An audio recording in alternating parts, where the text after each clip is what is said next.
Manipur Meitei Pangal Revolutionary Army Kouba Anoba Lalhoulup ama Semle Haina handakta social media da Phongdokhiba Fauden Litan Leidaktagi MD Anis Singamayum Chehi Kuntrataruk Apokpa Lekidraba MD Mazahar Hairiba Mioy Ase Ngasi Meitei Pangal Council Manipur MPCM Meitei Pangal Manipur Welfare Organization MMWO Amadi Anjumanda Changzarakhibaga Loinana Miyamda Lalle Haijakhre Hiramasiga Mari Lenana Imphal East District ki Golapati Hata Daleba MPCM ki office ta Phongdokhiba Paugi Mifam Amada MPCM ki President Haji Arafat Ali Nahai Manipur Meitei Pangal Revolutionary Army Hairiba Anoba Lalhoulup ase MD Anish Hairiba Mioy asina Mioy Kharaga Manaraga social media da semkhiba lupne lup asi mari makhong yawba asengba lup nate lup asi MD Anish Hairiba Mioy asina wakhalna sagatlaga semkhibani haina mahakna makhata ki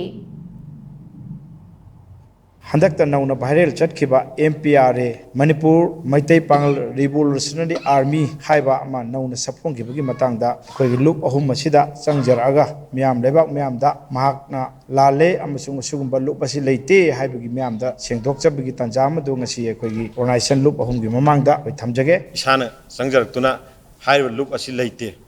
loop asi tasengna matamda aigin haktangi wakhanna sagatlaga ikibani